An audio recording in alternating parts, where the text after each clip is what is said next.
여러분 안녕하세요. LG 다문화학교 6월 몰입캠프 베트남 국가의 식물을 주제로 오늘 선생님과 함께 알아보도록 하겠습니다. 친구들 서울식물원 다녀왔나요? 서울식물원을 선생님은 사실 가보지는 못했는데요. 홈페이지에 보니까 서울식물원 열대관에 베트남 식물들이 있다고 보았어요. 베트남 식물 중에서도 망고, 카카오, 파파야 나무가 서울식물원 안에 있다고 홈페이지를 통해서 봤는데 친구들 오늘 잘 보고 왔죠? 네, 베트남에는 이러한 열대과일 나무뿐만 아니라 정말 다양한 식물들이 있습니다.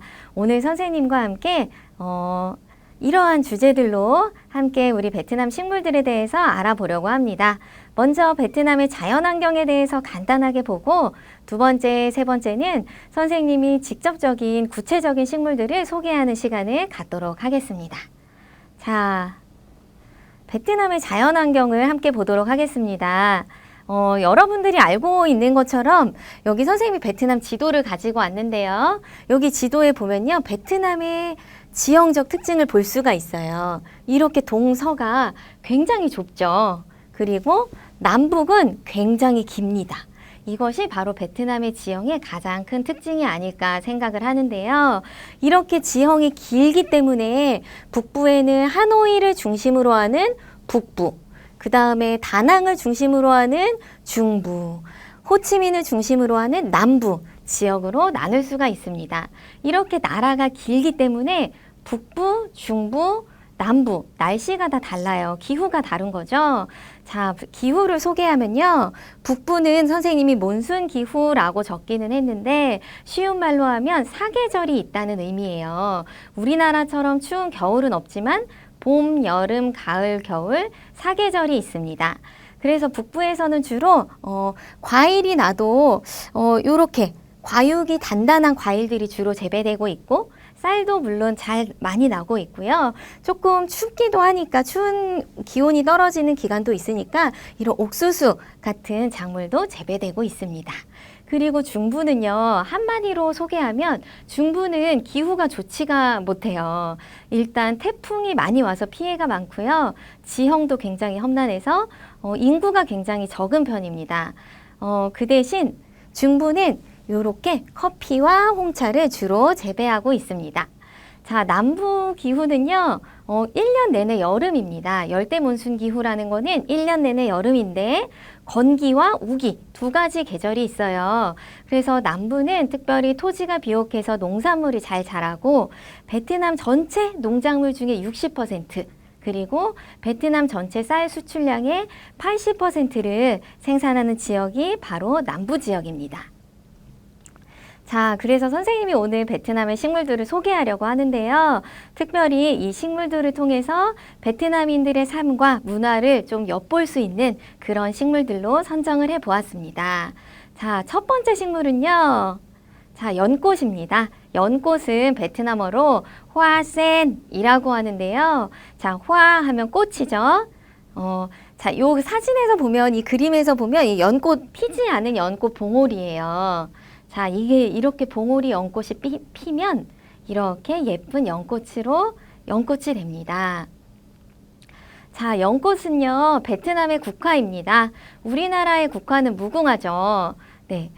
베트남 사람들이 어린 시절부터 많이 듣고 암송하기도 하는 시조가 있어요. 연꽃에 관한 주제 시조가 여러 가지가 있는데 그 중에 가장 유명한 시 중에 마지막 구절을 선생님이 여기에 가지고 왔어요. 자, 여기 보면 건분 마장 호이딴 무이분이라고 하는데요. 자, 진흙 가까이에 있지만 진흙의 악취가 나지 않는다 라는 뜻이에요. 연꽃은 어디에서 자라나면요, 진흙이 있는 습지, 연못 같은 곳에서 자라거든요. 자, 여러분 진흙 생각하면 어떠세요? 진흙은요, 좀 몸에 묻었을 때 잘 닦기도 어렵고요. 좀 이렇게 습지이기 때문에 냄새도 날 수 있고 그런 곳이에요. 이렇게 진흙이 있는 습지에서 연꽃이 피는데 필 때는 아까 선생님이 사진을 보여줬던 것처럼 이렇게 아름다운 모습으로 피게 되죠. 그래서 베트남인은 어떻게 생각하냐면 이 진흙 속에서 지조를 잃지 않고 피는 연꽃이 고귀하고 순수한 베트남 민족성을 상징한다라고 말하고 있어요. 그래서 여러분도 알겠지만 연꽃은 또 불교의 굉장히 중요한 상징물이기도 하죠. 신성화하기도 하는데요. 베트남도 이제 베트남에서도 연꽃의 형상을 한 건축물들이 있는 것을 우리가 볼 수가 있습니다. 그리고 음식에서도 연꽃의 각 부분을 우리가 많이 볼 수 있는데요. 자, 요 두 가지 내용은 우리가 사진으로 확인해 보겠습니다. 자, 여기 보시면요. 처음 왼쪽에 있는 사진은요. 연씨를 선생님이 가지고 왔어요. 여기 보면요. 여기 동글동글한 거, 요거 있죠. 여기에 하나하나에 연 씨앗이 들어있는 거예요. 이것을 연씨라고 하고 베트남어로 씨앗은 핫이라고 합니다. 그래서 연씨를 핫센이라고 하는데요. 여기에서 이 연씨를 채취하면요.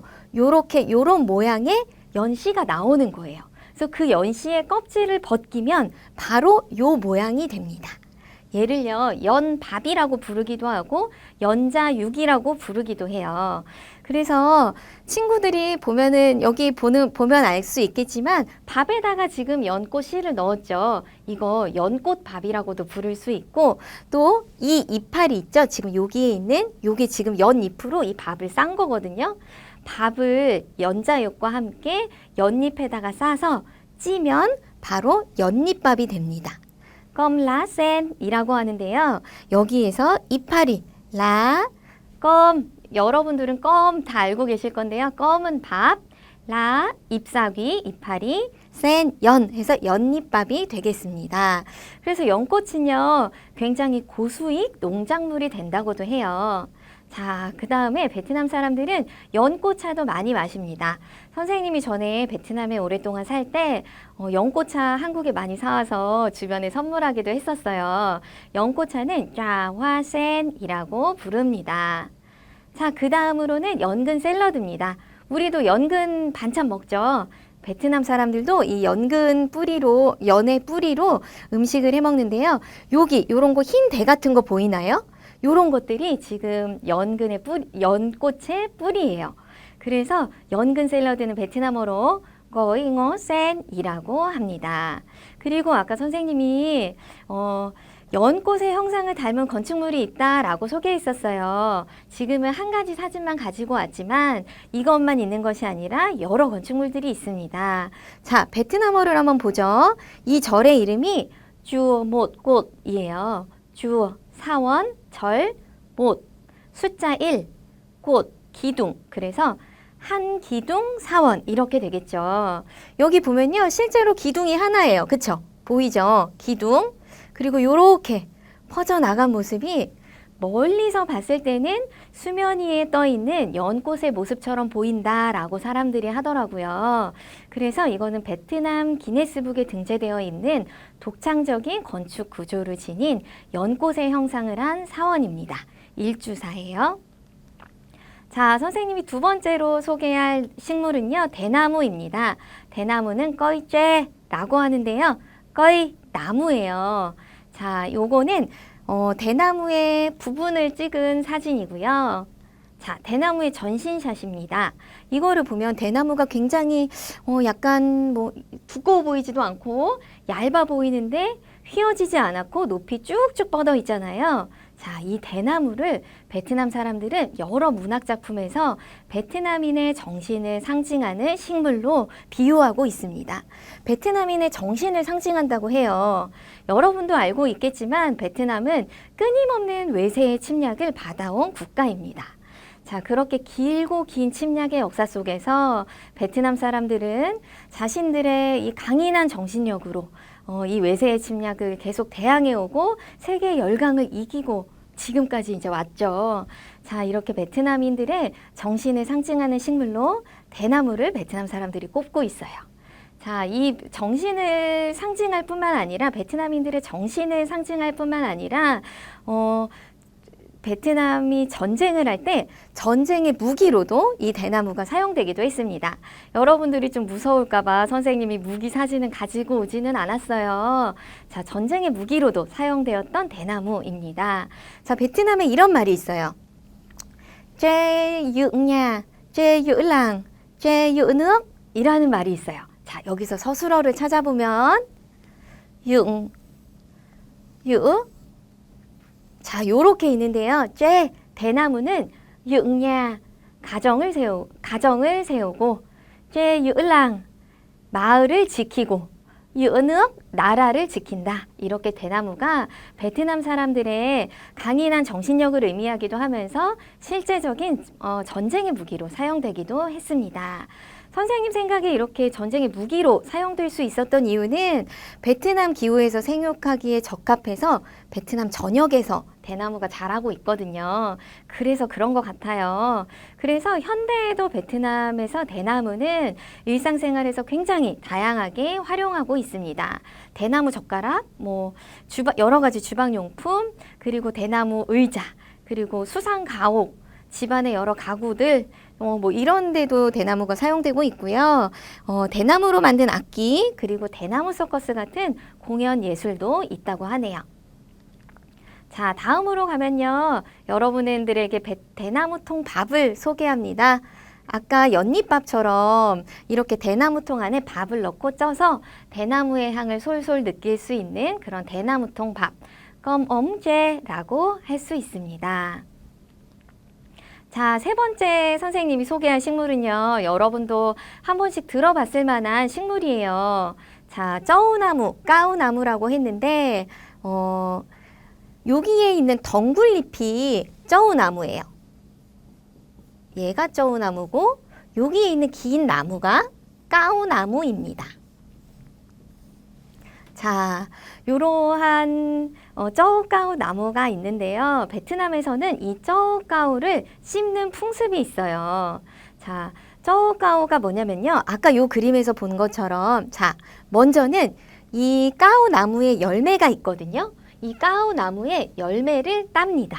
그래서 몇 조각으로 자릅니다. 그 다음에는 쩌우나무에 잎사귀를 하나 땁니다. 그런 다음 쩌우나무에 돌가루를 바릅니다. 석회요. 그 다음에 이 돌가루를 바른 나뭇잎에 까우나무의 열매를 싸서 새 모양으로 싼 것을 바로 쩌우까우라고 부릅니다. 그래서 베트남 사람들은 이렇게 이 잎사귀에다가 열매를 싼 것을 씹는 풍습이 있어요. 이거를 씹으면 입술이 예쁘게 붉어지고 그 다음에 몸이 매콤한 맛이 나서 몸이 따뜻해진다고 해요. 그래서 베트남 사람들한테 이거를 씹는 풍습이 있고 베트남에는 이런 말이 있어요. 쩌우까우 한 입은 이야기의 시작이라는 말이 있는데요. 손님이 찾아왔을 때 그리고 서로들 만났을 때 우정을 맹세할 때, 사랑을 약속할 때에도 함께 쩌우까우를 씹는 풍습이 있습니다. 그래서 여러분들이 이 캠프가 끝나고 집에 가면 엄마한테 결혼식 사진을 보여달라고 한번 얘기해 보세요. 결혼식 사진에 이 쩌우까우, 봉황새 모양으로 싼 쩌우까우가 분명히 있을 거예요. 엄마가 베트남에서 결혼한 사진을 꼭 보여달라고 해보세요. 자, 그리고 쩌우까우 나무에 얽힌 아름다운 전설이 있는데요. 오늘 선생님이 얘기하기에 너무 긴 전설이라 긴 이야기라 캠프가 끝난 다음에 엄마들한테 들어보는 걸로 하겠습니다. 자, 이게 쩌우까우 모습이에요. 아까 이 까우나무, 쩌우나무가 쩌우나무 덩굴잎이 이 까우나무를 감아서 올라가는 모습입니다. 자, 그 다음으로는요. 설을 대표하는 꽃을 소개하도록 하겠습니다. 설을 대표하는 꽃은 국화, 매화, 복숭아꽃입니다. 여러분 이제 베트남에 설 명절에 가본 적이 있는지 모르겠는데 설이 가까워지면 마트나 쇼핑몰, 거리 어디에나 이런 장식을 꽃장식을 해놓은 것을 볼 수가 있을 거예요. 자, 베트남 사람들은 노란색, 붉은색 사용해서 장식하는 걸 좋아하는데요. 자, 설을 대표하는 꽃 국화입니다. 국화는 화꽃이라고 하고요. 베트남 전역에서 설을 장식하는 꽃입니다. 이거는 이제 우리도 명절에 제사를 지내잖아요. 그럴 때 제단에 올라가는 꽃이기도 합니다. 그 다음에는 아까 선생님이 말했던 것처럼 베트남은 북부에서 남부가 굉장히 위에서 아래로 긴 지형을 가지고 있잖아요. 그래서 기후가 다르기 때문에 남부에서는 주로 매화가 피고 북부에서는 복숭아꽃이 피어요. 그래서 설에 남부인들은 이 매화를 주고받기도 하고 북부인들은 이 복숭아꽃을 주고받고 사서 집안을 장식하는 그러한 문화가 있습니다. 자, 선생님이 이제 마지막으로 소개할 꽃은 봉황목 화흥입니다. 색깔이 굉장히 예쁘죠? 선생님이 이 꽃의 이름을 학창시절 추억의 꽃이라고 붙여봤습니다. 왜 그러냐면요. 이 꽃은 일단 화흥 정식 명칭인데요. 화허저라고도 불립니다. 화 꽃이라고 아까 선생님이 얘기했었고 허저 이거는요. 여러분들이 아는 단어로 하면 학생으로 바꿀 수 있겠어요. 학생 꽃 뭐 요렇게 번역할 수가 있겠죠. 화허저라고도 불리우고 이 꽃은요 4월 말에서 6월까지 피는 꽃이에요. 그래서 베트남 사람들이 이 꽃이 이제 피게 되면 아 학생들의 방학이 이제 곧 오겠구나라고 생각하는 꽃이라고 합니다. 그리고 여러분들 우리나라 가을에 단풍이 들 때 그 나뭇잎 이제 빨갛고 노란 은행잎 단풍잎 이렇게 주워가지고 책 사이에 꽂아본 그래서 말려서 간직한 경험을 해본 적이 있을 거예요. 베트남 학생들은 이 꽃으로 나비를 만들어서 간직하는 문화가 있다고 해요. 바로 이 모습이에요. 유튜브에서 검색하면 이 봉황목으로 나비를 만드는 방법을 많이 소개하고 있어요. 참 학창 시절의 아름다운 추억을 떠올리게 하는 꽃이겠죠. 자, 보라색 봉황목도 있어요. 요즘에 우리나라에서 보라색 핸드폰도 유행이잖아요. 그런 것처럼 베트남 사람들이 어디 가서 보라색 봉황목을 발견하면 꼭 이제 사진을 찍어서 SNS에 업로드하는 그렇게 요즘에 핫한 아이템이라고 하네요. 참 예쁘죠? 보라색 봉황목 벚꽃처럼 정말 참 예쁜 것 같아요. 자, 이제 베트남이 많이 수출하는 식물 3가지를 소개하고 마치려고 합니다. 첫 번째는 커피, 두 번째는 쌀, 세 번째는 후추입니다. 자, 여러분 커피 나무 본 적 있으세요? 커피는 프랑스 사람들이 베트남으로 가지고 들어와서 재배하기 시작했거든요.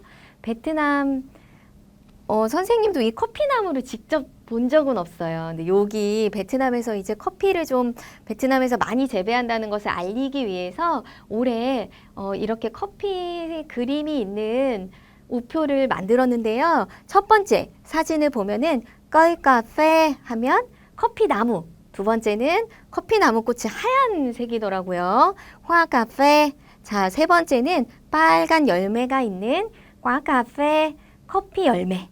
자, 그 다음에 마지막에는 커피 원두 그림이죠. 핫 카페. 요렇게 베트남에서 커피를 재배하고 있어요. 전 세계적으로 커피를 가장 많이 재배하는 곳은 브라질입니다. 베트남이 제2위, 세계 2위의 커피 생산국이에요. 이제 커피 종류 품종에는 아라비카와 로부스타 2가지가 있는데요. 베트남에서는 주로 로부스타 품종의 커피를 재배하고 있습니다. 고원지대에서 주로 재배하고 있고요. 여기 선생님이 지도를 가지고 왔는데 지도에 갈색으로 표시된 부분이 커피를 재배하고 있는 지역입니다. 부온마투옷이라는 곳이 커피 재배로 가장 유명하다고 하네요. 자, 그 다음에는 베트남에서 쌀이 많이 나는 것을 여러분들 다 알고 있을 거예요. 북부에는 홍강 삼각주가 있고 남부에는 메콩강 삼각주가 있어서 토지가 굉장히 비옥해요. 그래서 벼농사에 매우 적합한 환경인데요. 북부는 이모작, 남부는 삼모작을 합니다. 이모작은 1년에 벼수확을 2번 한다는 뜻이에요. 남부는 3번 하고요. 기후랑 토지 조건이 좋아서 이렇게 많이 쌀을 수확하고 있어요. 특히 남부는 쌀 수출량의 80%를 차지하고 있습니다. 마지막입니다. 후추인데요. 후추는 핫띠우라고 해요. 여러분들 후추가 전 세계의 식재료 중에서 사람을 가장 많이 죽인 죽인 식재료라는 것을 들어본 적이 있나요? 과거에 유럽 사람들이 후추를 굉장히 좋아했고 심지어는 더 가지려고 전쟁을 하기도 했었어요. 이 베트남은 전 세계 후추 생산 수출의 1위국입니다. 2021년 기준으로요. 베트남의 최대 후추 생산지는 푸꾸옥이라는 지역이고 이곳의 주민의 40% 이상이 후추 농가에서 일을 하고 있다고 합니다. 자, 선생님이 오늘 베트남의 식물들을 여러 가지를 소개해 보았는데요. 친구들이 잘 기억했다가 나중에 베트남에 갔을 때 이 식물들을 한 번씩 눈으로 확인해 볼 수 있는 기회가 됐으면 합니다. 네, 수고하셨습니다.